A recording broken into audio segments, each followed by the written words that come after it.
అమెరికాకు సంబంధించి బంగ్లాదేశ్ ఇతర దేశాలకు అమెరికా నుంచి వేరే ఇతర అన్ని దేశాలకు ఇచ్చేటువంటి కొన్ని గ్రాంట్స్ కానీ ఎయిడ్స్ కానీ సహాయాలు అవన్నీ ఆపేసింది.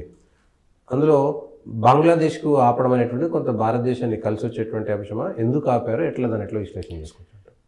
ఇప్పుడు బీడెన్ మద్దతుతో మహమ్మద్ యూనస్ బంగ్లాదేశ్ అధ్యక్ష పదవి దక్కించుకున్నాడు. దక్కించుకున్న తర్వాత అక్కడంతా సరిగ్గా ఉంది, నిధుల కొరత లేదు, అన్నీ చేయడానికి సిద్ధంగా ఉన్నామని యుఎస్ ఇంటర్నేషనల్ ఎయిడ్ USAID ఈ సంస్థ, ఇది అమెరికా ప్రభుత్వ విభాగం.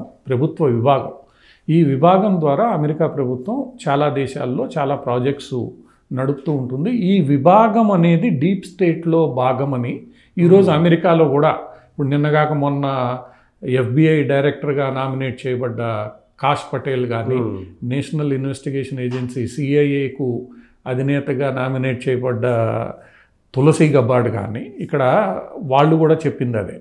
తులసి గబ్బార్డ్ ఇక్కడ ఇంకొక విషయం మనం గుర్తు చేసుకోవాల్సింది ఏంటంటే, ఆమె డెమోక్రట్. గత సంవత్సర క్రితం వరకు ట్రంప్కి వ్యతిరేకంగా కూడా ఆమె నామినేషన్ వేయాలని చూసిన వ్యక్తి. అటువంటి డెమోక్రట్ పార్టీ ఆమె ఈ విషయాల్ని బహిరంగంగా మాట్లాడిందని డెమోక్రట్లు సైడ్ లైన్ చేస్తే, ఆమెని ఈరోజు న్యూట్రల్ సెనేటర్గా ఉంది. ఆమె డెమోక్రటిక్ పార్టీ వదిలేసింది, రిపబ్లికన్లో చేరకపోయినా ఆమెని CIA అధినేతగా ఈరోజు ట్రంప్ నామినేట్ చేశాడు. ఆమె చాలా స్పష్టంగా చెప్పింది, ఈ so called deep state networks America ప్రభుత్వ నిధుల్ని ఉపయోగించుకొని ఇష్టానుసారం తమకు అనుకూలంగా మలుచుకుంటున్నారో వాళ్ళని బతకనీయను. ఆ డీప్ స్టేట్ నెట్వర్క్లో భాగంగా ఈ USAID అనే సంస్థ ఏదైతే ఉందో అది నిధులు పాకిస్తాన్కి అందజేస్తుంది, బంగ్లాదేశ్ లాంటి చోట్ల చాలా ఆఫ్ఘనిస్తాన్లో కూడా చాలా అందజేస్తుంది. ఇవన్నీ జరుగుతాయి. దాన్ని ఈరోజు ట్రంప్, ఎందుకంటే తులసి గబ్బార్డ్ లాంటి వాళ్ళని ఈరోజు వాటి నిర్ణయానికి ఆయన అప్పచెప్తున్నా అంటే, రిపబ్లికన్ పార్టీ నామినీ కాని వ్యక్తి, ఇంతవరకు రిపబ్లికన్ పార్టీ సభ్యురాలు కాని వ్యక్తికి అప్పచెప్తున్నా అంటే అక్కడ స్పష్టం. ఈరోజు అమెరికా కూడా గ్రహించుకుంది ఏంటంటే, కొన్ని లాబీలు డెమోక్రట్ రాజకీయ పార్టీలో భాగంగా ఉండి వాళ్ళు అమెరికా ప్రభుత్వ నిధుల్ని తమ స్వంత స్వార్థ రాజకీయ ఆర్థిక వ్యాపార ప్రయోజనాలకు వాడుకుంటున్నారనేది స్పష్టమైన విషయం. ఈరోజు ఆ గ్యాంగ్ ఏదైతే ఉందో రిపబ్లిక్ అధికారంలో ఉన్న డెమోక్రాట్లు అధికారంలో లేకపోయినా సరే ఈ మొత్తం వ్యవస్థలను ఉపయోగించుకుని వాళ్ళ పలుకుబడి వాళ్ళు నిలుపుకుంటూ వచ్చారు. ఇప్పుడు మొట్టమొదటిసారి అమెరికాలోనే సరికొత్త వ్యవస్థ ఇలా అధికార దుర్వినియోగం చేయడం ఇంకా మానుకోవాలన్న సందేశాన్ని ట్రంప్ ఇచ్చాడు. ఇవ్వడమే కాదు, స్పష్టంగా ఫస్ట్ మనం ఏదైతే ఈ ప్రోగ్రాముల కింద రకరకాల పేర్లతో ఫండ్ ఇస్తున్నామో రకరకాల సంస్థలను క్రియేట్ చేశారు. వాళ్ళు విదేశాంగ శాఖ ఆధ్వర్యంలో చాలా సంస్థలు ఉన్నాయి, ప్లస్ ఫైనాన్స్ విభాగం ఆధ్వర్యంలో చాలా సంస్థలు ఉన్నాయి. అట్లనే వాళ్ళ దగ్గర ఉన్న ఈ సోషల్ సెక్యూరిటీ విభాగాలు, అంటే మన దగ్గర సంక్షేమ శాఖలు అంటారు, వాటిల్లో చాలా సంస్థలు ఉన్నాయి. చాలా న్యూట్రల్ సంస్థల్ని, Kennedy Foundation, Clinton Foundation, Ford Foundation, వందల సంస్థల్ని క్రియేట్ చేసి పెట్టారు వాళ్ళు అమెరికా ప్రభుత్వం నిధుల్ని మళ్లించడానికి, రూట్ చేయడానికి. వాటన్నిటిలో కానీ వీటన్నింటినీ ఈరోజు అమెరికా ప్రజలు తమ స్వార్థ ప్రయోజనాలకి, రాజకీయ ప్రయోజనాలకి, వాణిజ్య ప్రయోజనాలకి ఉపయోగించుకుంటున్నారనే విషయాన్ని స్పష్టంగా తెలుసుకొని దానికి అనుగుణంగా ఈరోజు అక్కడ మార్పులు జరుగుతున్నాయి. ట్రంప్ ఆ విషయం మీద చాలా స్పష్టంగా ఉంటూ రాగానే ఫస్ట్ ఎగ్జిక్యూటివ్ ఆర్డర్స్ ఆయన సైన్ చేసిన ఎగ్జిక్యూటివ్ ఆర్డర్లో అన్ని దేశాలకు మేము ఇచ్చే ఈ ఫారిన్ ఎయిడ్ని నిలిపివేస్తున్నాము, మేము ప్రతిదీ రివ్యూ చేస్తాం, సమీక్ష చేస్తాం. సమీక్ష చేసుకొని దేనివల్ల నిజంగా అమెరికా ప్రజలకి లాభం ఉంది, ఏవో కొన్ని వ్యాపారవేత్తలకో వాణిజ్యవేత్తలకో మహమ్మద్ యూనిస్ లాంటి కొంతమంది వ్యక్తులకో ఉపయోగపడే వ్యవస్థలు మేము నడపము. ఇది ఈరోజు అమెరికా ఇచ్చిన గట్టి సందేశం. దీంతో పాపం యూనిస్ గారికి ఇబ్బంది వచ్చి పడింది. ఎందుకంటే ఆయన ఈ డీప్ స్టేట్ నెట్వర్క్లో భాగస్వాముడు. ఆ డీప్ స్టేట్ నుంచి వచ్చే డబ్బులు ఇప్పుడు మనకి యుక్రెయిన్ మీద కూడా చాలా ఆరోపణలు వస్తున్నాయి. యుక్రెయిన్కి వేలాది కోట్ల డాలర్లు అమెరికా నగదు రూపంలో ఇస్తోంది. ఆ నగదు రూపంలో ఇస్తున్న డబ్బులు దారి మల్లుతున్నాయనే విషయము, ఆరోపణలు గట్టిగా వచ్చిన వేళ అమెరికా ప్రభుత్వపు యుక్రెయిన్ సలహాదారు ముందే రిజైన్ చేసింది. మహిళ. సో ఇప్పుడు బంగ్లాదేశ్లో కూడా అంతే. బంగ్లాదేశ్లో నిజంగా యూనిస్కే పోతున్నాయా, యూనిస్ నుంచి క్లింటన్ ఫౌండేషన్కి పోతున్నాయా, క్లింటన్ ఫౌండేషన్ నుంచి ఇంకెవరు ఫౌండేషన్కి పోతున్నాయి?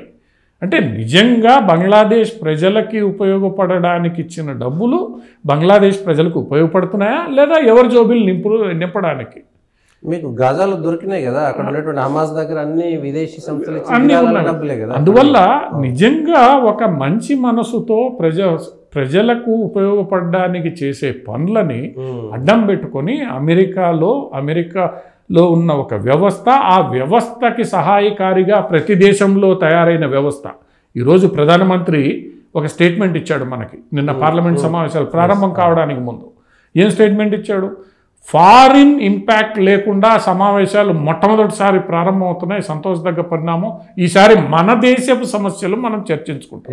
అంటే అమెరికాలోని ఈ వ్యవస్థకి సహాయకారిగా ప్రతి దేశంలో తయారైన ఒక అవినీతి వ్యవస్థ, అది భారతదేశంలో కాంగ్రెస్ వామపక్ష ఆధారిత వ్యవస్థ కావచ్చు, లేదా కాంగ్రెస్ ఆధారిత వ్యవస్థ కావచ్చు, ఈ వ్యవస్థలన్నింటినీ ఈరోజు డిస్మాంటిల్ చేయాల్సిన అవసరం ఉందనే విషయము నిన్న తమ కన్ఫర్మేషన్ సెనెట్ మీటింగ్స్లో FBI డైరెక్టర్గా ఉన్న కాష్ పటేల్, తులసి గెబార్డ్ సిఐఏ డైరెక్టర్ కాబోతున్న తులసి గెబార్డ్ చాలా స్పష్టంగా మొండిగా సమాధానం చెప్పారు.